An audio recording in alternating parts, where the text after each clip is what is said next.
Welcome to the June 2014 episode of IGE Talks. My name is David Blakesley. I'm the moderator of this monthly program where we get together down at the offices of the Institute for Global Education, located here at 1118 Welty Street Southeast in Grand Rapids, right in the heart of Easttown. And IGE Talks, if you haven't seen it before, is a monthly get-together.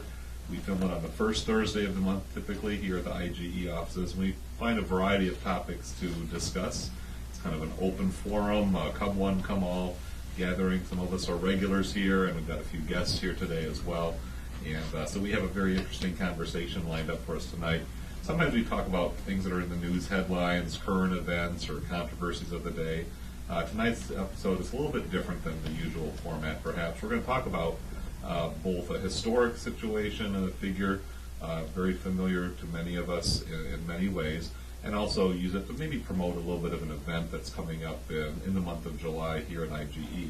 So the focus of our conversation tonight is the great leader, the father really of the modern nation of South Africa, Nelson Mandela. We're also going to talk a little bit about Maya Angelou, who passed away recently, and have some time of spoken word poetry that kind of connects to the lives and achievements of both of these illustrious figures.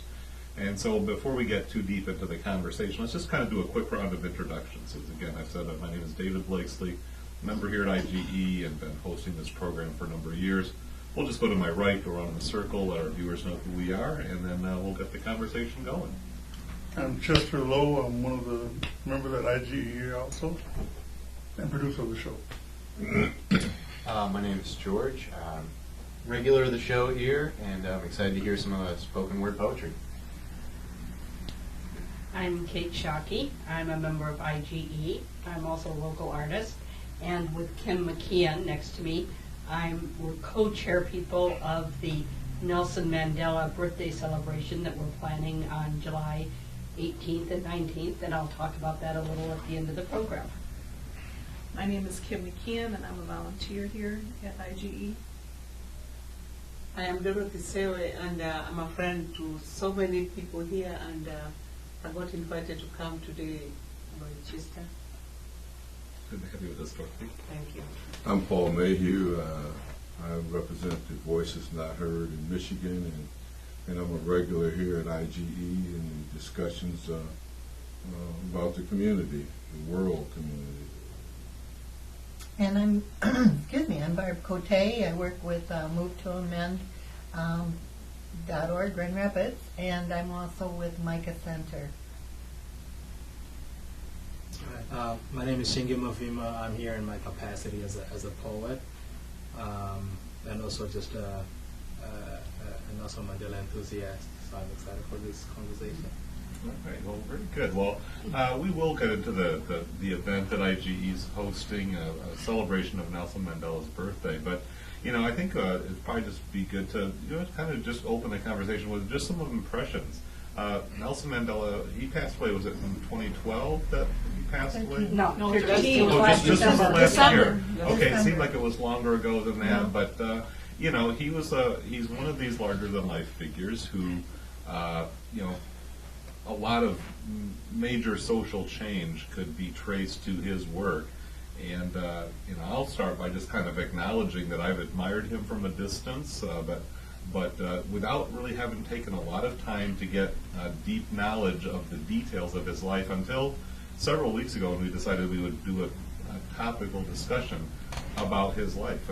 So I'm sort of a person here who's looking to learn and listen probably more than make observations. I've listened to an audio book called Mandela's Way, written by Richard Stengel, who was he's an American editor for Time magazine, and he was also one of the people who assisted Mandela in writing his autobiography.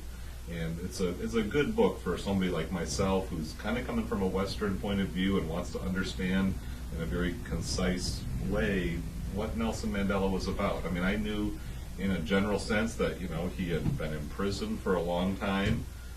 He was very courageous and noble man who had strong principles, and he's often been kind of compared to a Gandhi or a Martin Luther King type of figure who took a lot of burden upon himself to be the spokesman for his people and fighting for justice and overcoming the really wicked system of apartheid that had, enforced segregation and created enormous hardship and pain for millions of people. And that story has always been admirable, but without having a personal connection to South Africa or really ever imagining that I would ever travel to that part of the world, I just didn't immerse myself in the story. So I've followed his story throughout the course of, current events over the last few decades. Obviously, been around for a while, so you hear about him in the headlines. I remember the protests that were going on in the 80s to try to, get the United States out of the apartheid cooperation and complicity with that regime. And of course, when Mandela was released from prison, that was a very substantial turn of events. So, like I say, I'm not here to hold the floor too long. I want to hear what Mandela meant to some of our guests here, as well as our regulars. Chester, go ahead. I'm forgetting what year it was that Mandela was released. It's the early 90s. 1994. 94. April. Okay. Okay, that's when I was working in And he security. went into... They didn't want to talk about it over there where I worked at, in the agency I worked for. But it was like an uproar.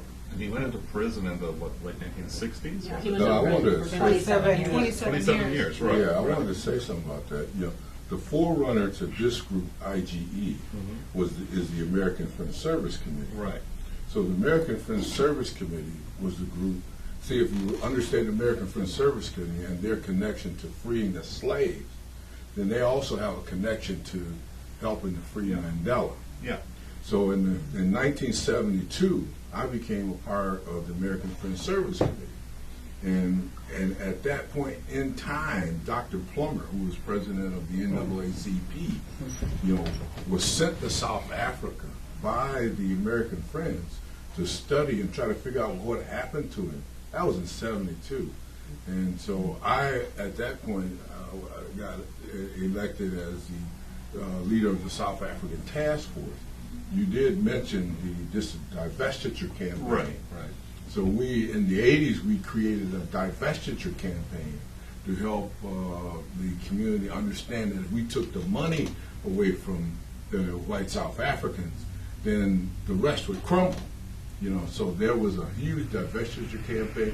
The city of Grand Rapids participated in that campaign. And of course, in West Michigan, there's a lot of connection between the Reformed Christian tradition and the Reformed Church in South Africa. I mean, I think, weren't there professors from South Africa who came up to Calvin College? Alan Bosak. Right. So Alan Bosak and Gotcha Bulezi and all those people, they paid homage to Grand Rapids. Yeah. Now we know Gotcha Bulezi's role, which was not a enabling role for freedom. Mm-hmm. They worked as the Inkatha police. Yeah. So, let's focus on Mandela, because these are some fascinating details. But let's talk about the man himself. What are some of the impressions, or what is some of the inspiration that would cause us to say, let's have a celebration of Mandela's life? I just returned, like yesterday, from a trip to South Africa. Excellent. Wow. And we were there for 3 weeks. Lori Pearson, who's also sometimes a member of this group, and I went. And they had just celebrated, just prior to our going there, a Day of Freedom. Their Freedom Day was a national celebration of 20 years of independence and freedom. wow, This is the really post-apartheid government Yes. has been in place for 20 years now? Yes, Okay. it's been 20 years. Mm-hmm. And because we're politically involved with amending the Constitution to get the big capital money Yeah. and the corporate rule out of democracy in America, we are very interested in what politics and the democracy situation was in South Africa. And in 20 years, they have really progressed remarkably to really dealing with the social issues of the people, to dealing with the unequal distribution of wealth. They returned land to the native people. They elected Mandela, and he put in social programs that promised 1 million houses for people who did not have homes, who lived in extreme poverty in metal shacks or less. And there's still lots of that poverty in Africa. Sure. And they have built 750,000 of those homes in the 5 years that he was president. They also have instituted social programs in that 20 years for the disabled, for seniors, for people who will take children. There's that kind of support. Okay. They have health care for children under 6 and for pregnant women. Mhm. They have done a remarkable amount with their 20 years. And one of the things that I saw there in visiting the village and also in talking with a lot of the craftsmen who sell their wares, there was a great sense of joy in having the freedom. They got 62% of the vote in this last election that they just had. And the African National Committee is the one that has been in power since Mandela's release. And they have had their issues with corruption like any institutionalized bureaucracy. Sure. But basically, they brought the World Cup in 2010, and they used the money that they got for that to create a huge infrastructure highway system in South Africa Okay.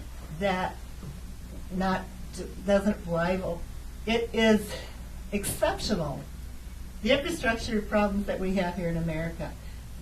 Can we South talk about Africa Nelson was- Mandela, though? I want to talk about Mandela. I'm What- talking about what Mandela has Okay. created. Okay. I wanted to know what Mandela created in the freedom that came to Africa. Okay. This is a country that has been transformed.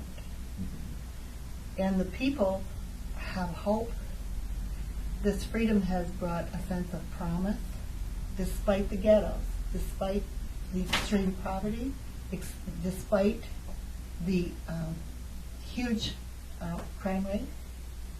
Mandela has cast a shadow of confidence and hope and promise in South Africa. I want to take off on that because that Truth and Reconciliation Committee that Nelson put together, that was a stroke of genius. Well, let's Hey. summarize that. I mean, just for the sake Yes. of viewers like myself, even who say, "Well, what's the sequence? What made him such a great guy?" I Well, mean, I'm let's- going to try to let's- get there. Let's get to Okay. it then. Okay. Yeah. So I mean, we ain't got that much time, but so here's a man that comes out of jail after serving all this time in jail and forgives the murderers and the killers of his community. Right. Just forgives them, and then after he forgives them, then they put together this Truth and Reconciliation Committee. Mhm. I What was mean, he in jail for? so it's What was he in jail for? he was in A lot jail. of people don't know. Yeah, he was in jail for fighting for freedom. He was. Yeah. He was a freedom fighter. He was a Maybe- lawyer. He maybe- was a lawyer that was compelled by the law to fight for freedom. Okay. He was also part of the African National Congress He was the military leader. wing. I mean, He led the right. spear. Right. Well, and I guess maybe to summarize, and please fill me in where I may be missing details, but my understanding is that Nelson Mandela was born of a kind of a prominent family, but he was from the villages, from the countryside of South Africa. Was his father like a chief? His father was a chief, so he definitely had a status, but obviously South Africa was still very segregated, very cut off. The native population, and the Afrikaners, the white immigrants that set up this system that basically, marginalized the majority of the population and locked in white privilege for quite a long time. And Mandela's encounters after he became an adult, he went to Johannesburg, I think in his teens or something like No, that. it was later. Was later as an adult, okay. He wanted just to kind of get out of the back country and into the city and have some experience of life, and that's where he became kind of more face to face with prejudice, discrimination, and like Gandhi, like Martin Luther King, and like many others, could not accept that, felt he had to get involved and change the system, and so he got involved with the African National Congress, and that's where I'm still pretty fuzzy on those details, but he became involved in that effort, and became a leader within that movement, and that's where the political and legal persecution He began. was also one of the first generation that was really educated. Mhm. And there were blacks who were educated by, in special schools by Methodists, a lot of Methodist missionaries. He did have some And Western so that he education. did have some education, so it was totally segregated. And then when he went to Johannesburg, was when a lot of people were migrating from the villages to the cities, and that's where the shanty towns originated. I would take issue with what you said, David, about marginalized. It's much worse than marginalized. Well, I understand that. It's That way was, much it was more. institutionalized racism. Yeah. It was a pogrom. People were torn out of their villages. Their villages were razed. They were thrown in detentions like District 6. They were tortured. They were forbidden education. They were not allowed to rule or own any land, to vote, to have anything to do with their country. Well, I was going to chime in that it cannot be understated the whole status and the educated thing that he Sure, was. sure. He was the first black partner in a law firm in South Africa. Okay, yeah. Right, the first black partner in a law firm. And the reason that's important, right, it's not just, this guy was educated. Usually if you're in even if a system disadvantages your kind, but you yourself are okay, it is easy to turn a blind eye to that, right? He would have made millions or whatever. Tremendous, He would have yeah. been fine, already coming from a privileged background and being that educated. So the fact that he almost walked away from that and did 27 years in jail really kind of speaks more as to the legacy, to the legend that of Nelson. Yeah.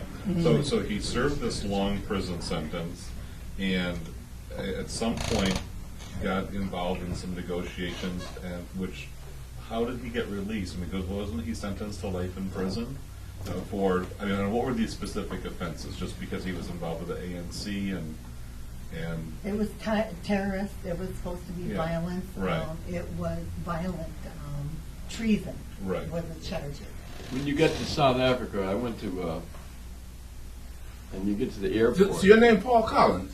No, you don't want to know him. Oh, Buzzy Collins. Yeah, now you're Oh, talking. yeah, okay. I'm sorry, Buzzy. I didn't mean to interrupt you. I just wanted to introduce you. Anyway, when I got to the airport, there's a billboard, and on this billboard it shows a white hand, then it shows all the different colors till it got to be a black hand. And you put your hand up there, and that's when you can decide where you can go, where you can't go. Dr. Plummer, when he went over to South Africa for the American Friends, he had to go as an honorary white. Yeah. Honorary white. See that was a system that most blacks had to go to South Africa. If we wanted to go and concerned about what's happening, we had to go as honorary whites. Nelson Mandela, the name that he developed from his the tribal name was leader. Exactly right. Leader. Yeah. So when they called him his tribal name, it meant that it brought the leadership out of him. And one of the biggest arguments that their government had, the European government, when they put him in prison, kill him now. Do not let this man live any longer. Because if he does, we don't know what the consequences will be when he gets out. And they lost it because I think that there was one guy in there who said something about religion and him being a leader and what that would do to them when they died and went to heaven. He said, That's great. Yeah, he said, I don't Somebody had a moral compass? Yeah. Oh my God. One person. And he scared the rest of them when he started saying that. Just to go back in time a little bit, in the 80s, there was a base of support for that apartheid regime within here in the United States. I mean, Ronald President Reagan on down felt we had to uphold the South African government, or all those fears that I guess were basically the moral foundation or the immoral foundation of apartheid was, I guess it was fear-based, right? It wasn't based on the sense that if we don't have all these, clampdowns in effect, it's going to be pretty much the reaction to Right. like a group that's like completely outnumbered, and also know Yeah. that they have been doing some pretty horrible Right. stuff to like a massive group of people. And I Right. think that that's talking about Nelson Mandela. The thing that keeps being brought up is like his willingness to forgive, and Yeah. that which I think I heard a story in which he, after he got out of jail, he went and he talked to this white farmer, and the white farmer was like really like unsure of how that was going to go and kind of Right. uncomfortable. Feel And like- Nelson Mandela like switched over into Afrikaans and started speaking with him like in his own language, Mhm. and was able to just have a conversation about like whatever he was growing, Right. whatever his farming was. And the guy was saying like how profound that was for him that he switched over into his language. Yeah, yeah. And also, there's a famous incident where he went to a rugby game Yeah. with the South African national team. I think they made a movie out of it. Yeah. But I think that's- rugby was a white sport. It's Blacks did not Afrikaner. play it, an Afrikaner sport. And it was kind of the national sport. Yeah, It was national their sport. symbol And of pride, he right? wore a team jersey and went to the stadium, Mhm. and people were just amazed that he was rooting for this white team. Well, yeah, because the black nationalists really kind of hated rugby and what it stood for, and They and- hated Afrikaners. right, Yeah. Afrikaners, And- right, and- right. Yeah. So, yeah, and so you've got this mix in Nelson Mandela of kind of a moral insight, personal charisma. I mean, he's a very handsome man, very dignified, very educated. Multilingual, and had a gift for knowing how to sort of seize the moment. I mean, this book I referred to earlier was just full of all these little anecdotes of him just kind of sort of mastering the moment of encounter with somebody who might be a friend, might be an enemy. There's political calculations. When he was on the run as a fugitive, he had to make some very high-risk decisions about, is he putting other people at risk as he's trying to evade capture? In his family life, obviously, he had to pay a very high price there. He had a wife. I think he and Winnie were not together for very long before he was sent to prison. So he paid this really high price on a personal level to do what he did. And I think it's one of those stories that does almost become It's pretty epic. Like just It is, looking yeah. at the statistics, he Yeah. he won the Nobel Peace Prize, it's like the U.S. Medal of Freedom, and like the Order of Lenin, Mhm. like all, and went from being like having like over 2 decades in prison to being president of the country Yeah, that was yeah. imprisoning him. Released- which is like a pretty crazy swing. released it from prison at age 71, which is about the time in life where a lot of people start winding things down. And he's got- wine is still quality. By the way, he also got the Martin Luther King Peace Prize. Yeah, Yes, he yeah, did. Yeah. Oh, he does? Yeah, And hundreds of honorary degrees. yeah, hundreds. Sure. Yeah, that It seemed like he was just really embraced by the world, even by former enemies who, stood kind of in awe of his example. And I think it's almost an easy thing to take for granted, but how horrible and how bloody the repercussions could have been in South Africa if somebody like him had not been there to guide the people to come together. And maybe that's where some of your legacy talk, Barbara, and maybe others, is helpful, because I think we've kind of painted the picture of Mandela's life, but what's come of it since then? I mean, he also served one term as president, and then he Another. passed it on. He didn't make Another himself year. president for life, and- Could I just say I'm kind of ignorant of the procedure for the Truth and Justice Commission? Yeah, that's probably a good thing to talk about How as did well. that actually work? It Anybody was- know? 2 years of investigations after he took office, both of ANC and of the government, the Afrikaners. And it was to investigate all of the crimes, the criminal behaviors that had occurred. And de Klerk was able to persuade him to suppress some of that record so as not to inflame his efforts to try to unify the nation, which he did, but he didn't suppress any of the ANC. And what the ANC was doing, the militant party, was sabotage primarily, and they were doing nighttime sabotage. They were blowing up power plants, and they were blowing up transport train terminals, and and telephone lines and things like that. They would do this at night so that people wouldn't be injured. So it was violent, but it was, the aim was to avoid any kinds of, There were also violent attacks. I mean, Yes. they were riots.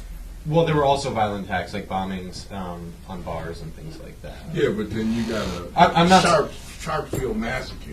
Yeah, no, in no way is it comparable. I'm just saying that there was certainly. Sharpsfield massacre. I mean, one of the things that I've listened to is Nelson and him getting out. He was proud of the fact that one of his next military moves was going to have to be like most wars, attack the schools and the hospitals, And so I think he indicated how proud he was that the conflict became resolved before those types of decisions had to be made. Yeah. Because that's a heck of a decision, but that's war. It's war. I mean, it's war in America. It's war everywhere we go, and it's horrible. But this is kind of a model for other countries, isn't it? Yeah. Truth and justice. And I think the Very much. truth and reconciliation is that you need to know what happened. That's the truth part.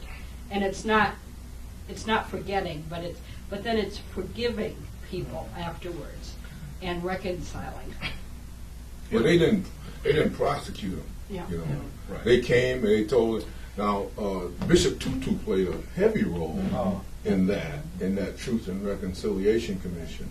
Was there also a stipulation that if you didn't come forward, then you could be prosecuted? I think that the Yeah. thing though to keep in mind though is that like one of the things I've heard from people that were against the Afrikaners that were actually carrying out some of these attacks decided not to participate in that Truth and Reconciliation thing because from their view, if it was truly like a telling truth, people wouldn't need to have like hours of conversations with their lawyers the nights before.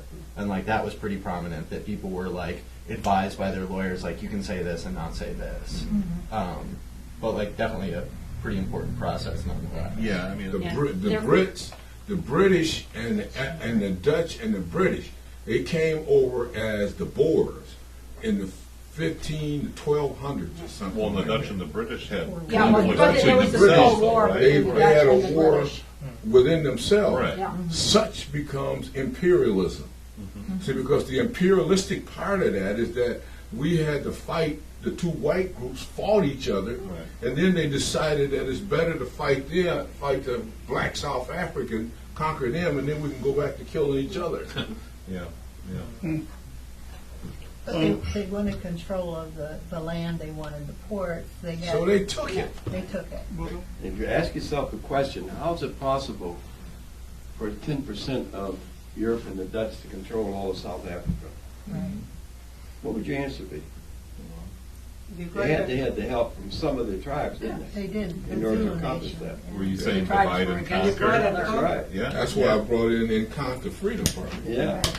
Yeah, they really involved the Zulu. The chiefs. Zulus The were Zulus were on the police, part of their police in the army, because Winnie Mandela told me the story of how they were able, because I asked her that question, how the hell is that possible for 10% to take over all of the, Paul, it's very simple.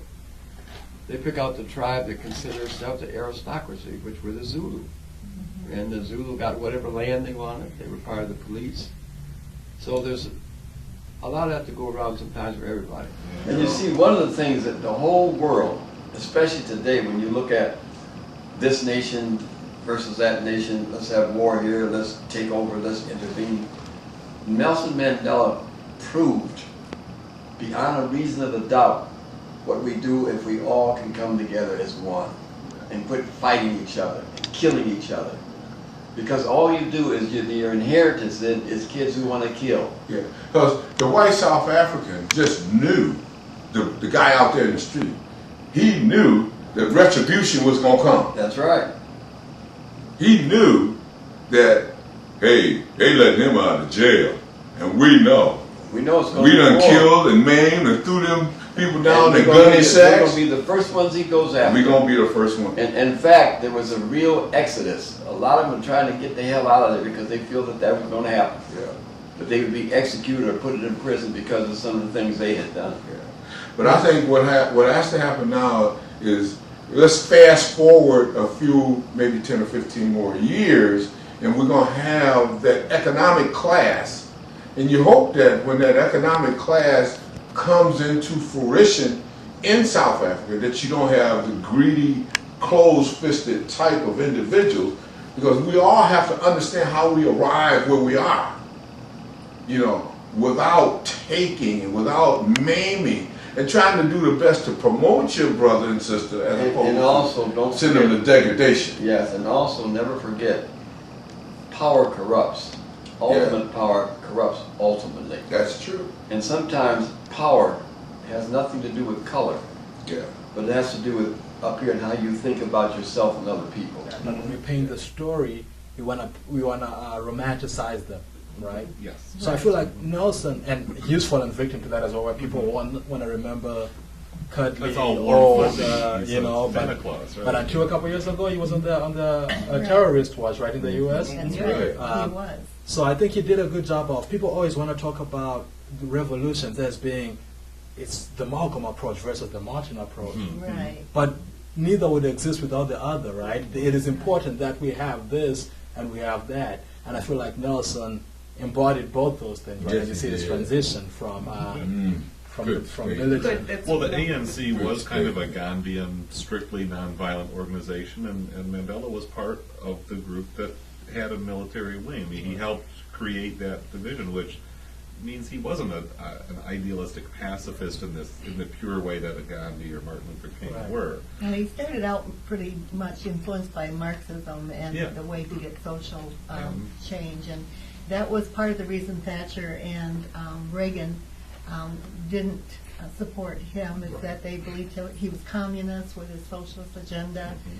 They were afraid of the red threat. And But the lengths to which they went to defend and prop up this really corrupt system, the hypocrisy and the shame of it all just became too much for even the American public to stomach it. Yeah. But remember the McCarthyism in America. We just have Oh, this God. Oh, yeah, strange- right. Right, and there and that whole generation of just this pure divide between capitalism and communism. And Yeah. Yeah, and so But he rejected nonviolence.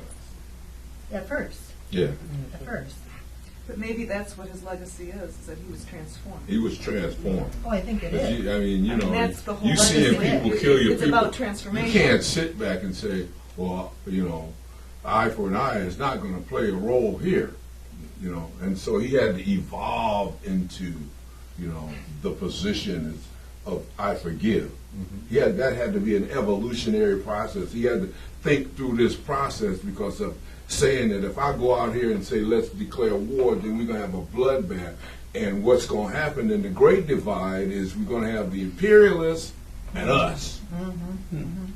A lot of people always say after he was in jail for so long, 27 years, and then he comes out and he wants this, you know, he was ready to forgive, but also 27 years is in the silence. Yeah, but you know, when And the silence is sometimes a great teacher. Except he wasn't allowed, they weren't allowed to have books except for the Bible. So, I mean. But he was so, silence in the Bible? At first. Yeah, At first. that's The very first powerful. But they smuggled in books and they found ways to hide them and to trade them with each other. And he got to Class A prisoner status, so he was then allowed more visits. He had interviews with people who were rulers of the world. He was able to promulgate his leadership with the ANC from prison. So he wasn't just isolated, but at first he was put in an empty cell, a 7 by 8 foot cell with wet cement. He was given a mat to sleep on. He developed tuberculosis. But I want to say something about the Afrikaans Bible because I saw one of those. And it's much different than the American Bible. Much different. So you talking about like in our Bible, in Romans, you know, where Paul talks about slavery and all that stuff. The Afrikaans Bible is much different. It really perpetuates the domination of people. So he had to read being dominated if he had the Bible. But he kept friends with a lot of dictators.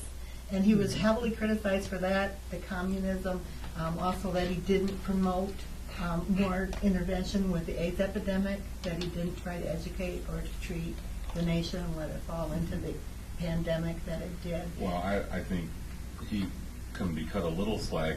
Probably he did not understand what AIDS was or a lot of how it. He you lost know. his son to it. Okay. His son died of AIDS, and I- that's when he But- became very but- active in it. Okay. I think to say you would know what it is, but where I feel like the slack should be cut is he's coming out of prison in his later on in his life. So much work to be done. you Yeah, know? so many And, things. and to far be attend it to. from me to want to downplay. In Zimbabwe, 1 in every 4 people was HIV positive, and so I've seen it firsthand. Every single family had somebody, Wow. and in South Africa, the numbers are comparable. Wow. But again, there was just we can pick him apart with. I think that one thing actually that is sort of different about him is that he continued to press for justice for other marginalized social groups, including like gays, which I Right. think is interesting. He didn't have to do that, or Right. you know what I mean? That seems He like could have played it safe or just let that issue slide and focus on other things. So what is Mandela's legacy elsewhere in Africa? As a Dorothy, you're from peacemaker. Kenya, Yes, I am. As a peacemaker too. yeah. Can you speak to Mandela's legacy? When I was in Kenya, every time people talked about, even when Mandela was in prison, we saw him as a leader. Hmm. Yeah, it was, a lot of children are named after Nelson Mandela. Okay. A lot of them are even older than before Nelson Mandela came out. So he's a leader, and people kind of refer to him as a leader. We look at our kids, and I have a son here, and when your child does something good, you say Nelson Mandela, because he's strong. Yeah. He was strong, and he was there for peace, and he was there to stand up, because so many times people don't stand up for what is right. Yeah. But Mandela stood up for what was right, and a lot of leaders look up to Mandela until now. And they style themselves after his leadership patterns. The habits. corruption is messing up everything. Right. But the ones who followed Nelson Mandela's footsteps, I think they are good leaders. Yeah. But corruption kind of messed up Africa. But before there was Africanism, I think that's what it is. People like, there was a group of leaders like Nyerere, Pan-Africanism. Pan-Africanism, and those ones followed Nelson Mandela's Yeah. footsteps. Right. And Africa used to be very good. Yeah. But then all of a sudden the corruption started, but then I think the corruption came from the West.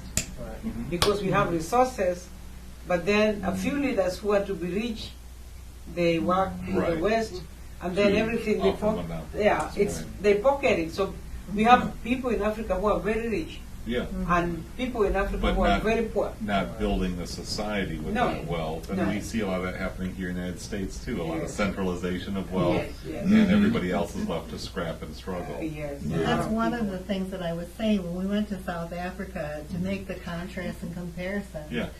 The amount that they have achieved in 20 years, It's a lot. coming from an institutionalized, segregated, and racist society Mm-hmm. in 20 years, what they have done for housing, health, and education in 20 years. And we talk here in America about, oh, we can't change it or it can't be done, and it's happening in Africa. Africa is the poorest, it's a third world country, and it's happening in Africa. And the people do look to that leadership, and they saw his character. And I talked to a man who was driving our minibus, and he was full of education, following this model of Mandela, and he had changed himself 6 times before he was 34. He started out as a paramedic, he became a chef, he became a worker for a tourism business, and then he became a tourist bus driver and business owner, and he now has what he wants to do. He is so politically concerned about his country. He would like to be the director of the economic program in South Africa. He sees that as a possibility for himself to become that. And this was over the whole nation? I mean, it seems like you got to start small and build I'm your way telling up, you, know? this is the legacy of Mandela. So we're going to kind of start the next section of this episode with a little reading of poetry by our friend Shanke. So Shanke, go ahead and introduce yourself a little bit and tell us what you want to do with the spoken word. All right, sounds good. I'm going to run through a couple of pieces. My name is Shingi Mavima from Zimbabwe. A denizen of Grand Rapids these days. Thank you guys for inviting me. This has been a most enlightening conversation, and it's good to see that this is going on. So there's a couple pieces I'm going to do, and both touch on the legacy of Nelson Mandela and the likes of Nelson Mandela, maybe without mentioning him specifically. So it's two pieces. And usually I have all this stage space and I'm jumping up and down, so forgive me if I'm a little more conservative with it today. So I'm going to start with a piece called Last Night. And Last Night is an ode to Africa, almost a lamentation, if you will. Or it's self-explanatory, so I'm just going to go into it. So last night, I walked with the devil. He who since Genesis has been the nemesis of mankind and I walked hand in hand last night. And he said to me, Shingi, I know we don't always see eye to eye, and yes, it flows within my veins to kill, destroy, and lie, but tonight I'm going to take a minute to boast. So we began our travels coast to coast over the land that I love the most. We started off at the southernmost tip, the continent's joy and pride, South Africa. For decades, disenfranchised by apartheid, but now standing apart as the continent's melting pot. But hold the thought, for in a flash I hear a brother get shot. It's a shame, for the same place I proclaim is earned undesired fame as the world's prime for violent crime. You can imagine my frustration as me and my fellow traveler went on to our next destination, crossing the border to the north, coming forth into Zimbabwe. Once Africa's breadbasket, now no longer the case, now merely just a basket case, and face the fact that to gaze upon a place where inflation has risen at a world record-setting pace, and the people do their best to get through their days and enjoy. But what can we possibly tell them when 85% of them are unemployed, when they see the cause but their tummies are too empty to fight? You get the drift, right? That's when the rest of the night, as we marched over into the beautiful Republic of the Congo to the mystifying sound of the bongos, it is hard to digest that an Eden so fine, blessed with diamonds, worthy only of King Solomon's mines, has played host to the world's deadliest conflict since the world wars. It's like evil's flogging my continent on its back, and we're down to all fours and we're crawling into Nigeria where tensions boil, brother against brother, son of the soil, ripped onto opposite sides, ready to kill and die over oil. Feet away from Cote d'Ivoire and Libya, where little done and much is said, we watch as the blood sheds. It's hard to hold high your head when you're waist deep in rivers of blood red. In a matter of weeks, the pursuit of power perverts people and produces preposterous freaks, mindless monsters who maim and motivate masses to go into murderous streaks. And over here, I hear the man tell me, yes, you can. Wish I could look back home and tell him, you too, man. But the sound of my voice is drowned by the janjaweed running havoc over Sudan. And as another baby is ripped from a mother's womb over Darfur, I scream to the beast, enough, devil, show me no more. So we walk away. We walk away from a paradise where in parts, a woman born is more likely to be raped than to learn how to read. In other parts still, child soldiers have killed dozens by the time they're in their teens. And in other parts, AIDS has reduced the average human life to less than 30 years, and I love to say I'm tough, but today I'm down on my knees. Even though I'm overseas, pledging allegiance to another land, I've been crying and praying for my sisters and my brothers and family and friends still residing in the motherland. I get up and face the beast, say, devil, why do we have it the worst? Why are we living in death, and why is Africa the hearse? Why have you made this beautiful black skin synonymous with cursed? And they looked at me and said, Shingi, I told you I would boast, and I'd love to take the blame. All the same, let it be said that humans should be twice ashamed. For the guns in children's hands, the abused women, the wars and conflict that cause your continent to bleed. I could never spark the fire if it wasn't sustained by human greed. Gluttonous seeds planted by those who you watch as they feed. Corrupt politicians who equate money with the ability to lead. And as another baby starves to death, I hope you're proud of yourselves. You've been the death of your fellow men, and the devil didn't even have to help.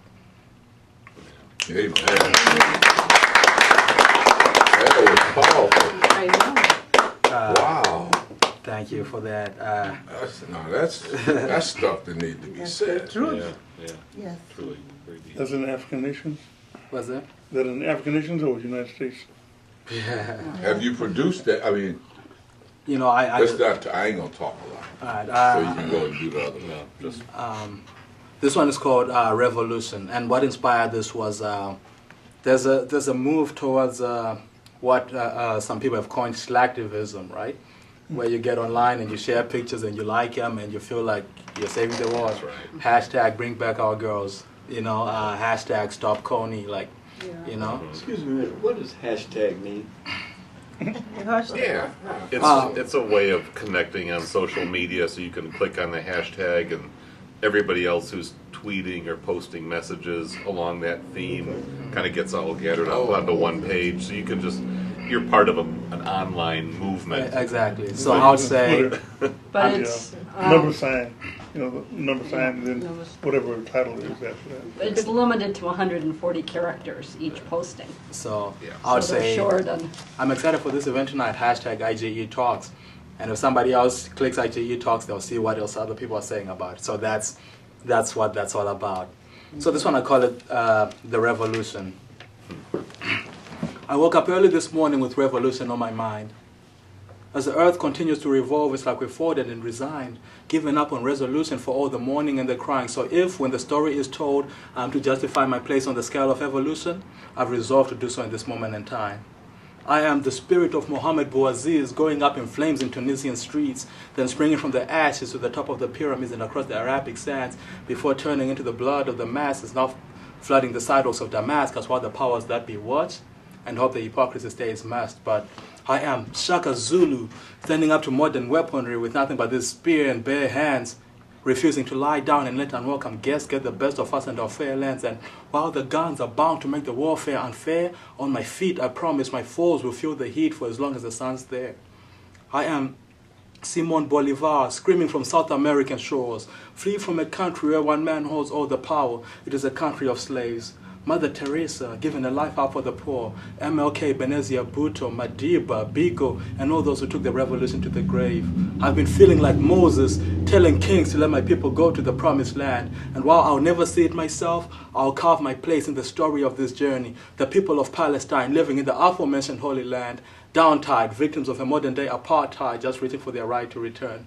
I am Uncle Sam's poster, Anne Frank's diary, Chimurenga drums beating loudly over 1960s Harare, the ghost of Australia's lost generations, and Sarah Bartman, the Bantu woman's true envoy, a belligerent war cry, now amplified to give the struggle a voice. I am more than one mouse click away, more than 4 a.m. commercials that will have you saving dogs and black kids for 89 cents a day. Mass murderers, ruthless regimes cannot be unfollowed and deleted. Lost lives will not be retyped and retweeted. Zeal without knowledge, words without actions, rebels without causes, activists with no passions. The revolution still won't be televised, retweeted, advertised. For better or worse, they'll try hard to get it commercialized, domesticated and tamed and broadcasted over gigabytes. But when the beast falls asleep, the laptop shut off and the media no longer speaks, the revolution whispers cold, soft and lonely. Sharing YouTube videos was never going to be enough to stop Coney. Thank you. Thank you. I have a question. Have you gotten that edited in the book of your poems? I have with me actually a couple copies of a book I put together, kind of self-published it. I call it Homeward Bound. So a lot of this. Why don't You go selling to- those? Yeah. Why don't you go to an editor and have them publish it so they can distribute them all over the country? Yeah. That's, But you know, It's Scott Harrod, don't yeah, what I was going to say to you, I've got to go because a friend of mine got mauled by a dog. Oh. And he's in very bad condition. I have to leave and go see him. But you should take him to Erdman Publishing Company. Erdman? Yeah, and tell Bill I sent him because he probably would love to publish that book so you can get it all over the world, man. Sure, you could. And my congratulations. That's great. Your poetry's like my paint. There you go. There you go. All right, man. Thank you, Good, Paul, good. All right, for coming man. out. for $10. Hey, things come wrong, man. Okay. I'll be in touch. Well, Shenga, I really appreciate your sharing that gift with us here, thank you. and it certainly makes for some very compelling video. I want to watch this clip and listen to it again. There's a lot of power, a lot of This is going to be knowledge, a powerful clip. a lot of truth in what you're saying, and I There want you go, to man. experience that again. So it's very good. So for sort of the next segment of our show, we want to talk about the celebration. We kind of done the theme on Nelson Mandela. Obviously, the Mandela legacy is the occasion for his birthday coming up in July. So let's talk with Kate and hear more about this event. What we've got planned. Yeah, the Institute for Global Education is planning a celebration of Nelson Mandela's birthday on the Friday evening, July 18th, and Saturday, July 19th during the day. And it will be held near at the IGE offices, 1118 Wealthy Southeast in Grand Rapids, and also hopefully at the Wealthy Theater and the Wealthy Annex. We're going to have a number of groups involved, and we want to celebrate his legacy of peace, reconciliation, and diversity. And we're going to have a lot of local organizations involved. We're going to have several groups. We're having an African dance group. We're going to have music. We're hoping to show a film. We're going to have some panel discussions. And we're interested in as many people as possible participating and taking part. And we're also asking local businesses to be involved so that we can have all up and down the street. And we hope that you'll be able to come. The Urban League is going to sponsor a performance group who's going to read Maya Angelou poems. And we're hoping maybe to have some readings from Mandela. So there's going to be serious discussions, and then there's also going to be a lot of fun and dancing, and a lot of neighborhood groups and organizations and faith groups are going to have tables and talk to people about what they do. I wanted to end it with one other thing that Mandela also said, I am an ordinary man who became a leader because of extraordinary circumstances. Yeah, there was a moment that a challenge put before him, and he responded bravely and principled. Yeah, obviously he had principles. He stuck to them. He lived a life of extraordinary discipline. I mean, even just his personal characteristics of punctuality, organization, courtesy, and respect to whoever. Dignity, exactly. He kept his dignity Yeah. the whole time. Yeah. So there's a lot to learn, and we probably just barely scratched the surface in this hour plus of conversation. But it is time to draw this episode to an end. Chester, tell us a little bit about our sponsors and some of the folks who helped make this program possible. Yes, we have the Mayan Buzz Cafe, our coffee sponsors. We also have Papa John's, our local Papa John's here in East Grand Rapids, I should say in East Town, who are sponsoring us. Yeah, and that's new for us. We've had donuts for a while, but now we got pizza. So again, first Thursday of the month. We are going to be skipping the month of July. We're not going to take a little summer break, but we'll be back first Thursday of August with some topics about the International Day of Peace and maybe some other things that are happening in the world that will get our attention later this summer. I didn't clarify the address, which is 208 Granville Southwest. At the corner of Granville and Cherry is where Mayan Buzz Cafe is. It's a popular hangout, and Very much so. definitely we appreciate their support. 24 hours. 24 hours. That's where Chester found me. That's right. That's right. Chester's our master networker out there. That's So yeah, great. drop in on the Mayan Buzz. Be prepared to be recruited for our show. Absolutely. All right. Well, thank you everybody for your contributions for the conversation tonight. For IG Talk, this is David Blakely signing off. Have a peaceful summer, everybody.